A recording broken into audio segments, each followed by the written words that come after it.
The world is going through mental health issues. I mean, from the border crisis to these bombs dropping. So I'm going to give y'all 5 mental health Bible scriptures that I specially picked for you. Yes, just hear me out. These are some good scriptures. And I put it together for you. Let's go. 2 Timothy, the first chapter and the 7th verse. The NIV version Bible. For the Spirit God gave us does not make us timid, but give us power, love, and self-discipline. Meaning that God wants us strong and balanced, not fearful and timid. So this means, hey, don't be afraid of nothing. Fear God. Wear that across your chest like a badge of honor. Just fear God. Don't fear anything. Period. Let's move on to the next one. This is my favorite verse of all times. Romans 12:2. Do not be conformed to the patterns of this world, but be transformed by the renewing of your mind. Then you will be able to test and approve what God's will. His good and pleasing and perfect will. Period. Meaning, God can renew and restore your mind even when you feel broken. That is deep. This is my favorite Bible verse. That means, you know what? Every day you need to put your face in this Bible. Every day. And if that don't work, turn on some praise and worship music or turn on some loving music. Because it's what you putting in your mind. Find a pastor on YouTube and binge watch these pastors on YouTube. Read a church book. Pray. Go to church. And I guarantee you, it'll save you from jumping. I guarantee you that.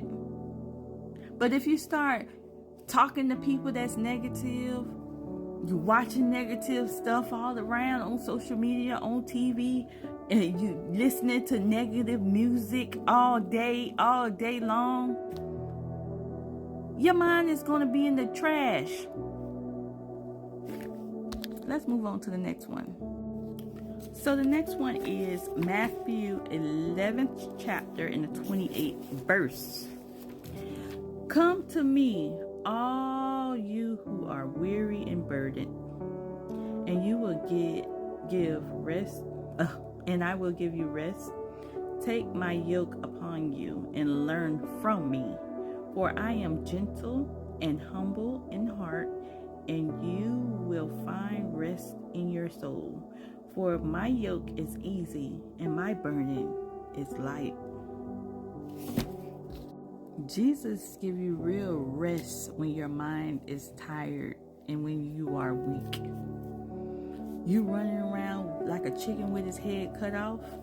That's why we have the Sabbath, a day of rest. You have to lay everything down. Pray and let go and let God. And I'm not saying lay it down every day, because he don't like lazy people either. Well, he loves everybody. But he's not saying to be lazy, but he's telling you to rest. Sometimes that rest can take it, but he do need you. It's restoring your strength. That's what rest is doing, restoring your strength. Let's move along. So the next one is John, the 14th chapter and the 27th verse. Okay. Peace I leave with you. My peace I give you. I do not give to you as the world gives. Do not let your heart be troubled, and do not be afraid. Do not let your heart be troubled, and do not be afraid. Jesus will give you supernatural peace that help you fight fears, drama, trauma, confusion, everything. The peace that's surpass all understanding. And peace is priceless. You can't pay for peace. That's why, you have happy rich people, happy poor people. You have sad rich people and sad poor people. You just have to be happy no matter where you at. Pray to God, move on, keep working, keep doing whatever you're doing. Just have peace in your soul. Be happy with yourself. I don't care where you at. Make the best out of life. God gave you this life to make the best of it. But you have to keep him first, because he ain't playing second fiddle to nobody. All right, let's move along. Now, this last verse here, Mark, the 5th chapter and the 15th verse, this is when Jesus healed this man from all his mental illness. Let's get at it. When they came to Jesus, they saw the man who has been possessed by the legions of demons sitting there dressed and in his right mind, and they were afraid. Ooh. Jesus healed this man mentally, emotionally, and spiritually. And this is what Jesus do. Like I told y'all in my testimony, the doctor said I had this and that and that and this. And I said, the devil is a lie. I'm a child of God. God made me like this, special and unique. And this is one thing, if you made it this far in this video, you probably rock with me. And I tell y'all about these antidepressants. And I take medication for ADHD too. And I need to focus. But why I say antidepressants is something not right about them, just like y'all talk about Christians and talk about weed and stuff. That's how I feel about antidepressants, because it numbs you. It's a fake sense of happiness. You need all your emotions. You need all of them. And one thing about it, I feel like the stronger that medication get, it drinks out the voice of God. Because you're so happy in the clouds and woo. If you look at most of the prophets in the Bible, God is not telling them no fluffy stuff all the time. God is telling them about destruction too. So, that junk is like mind control. And I don't rock with it. I disagree with it. But, one thing I see, Christians will never talk about that.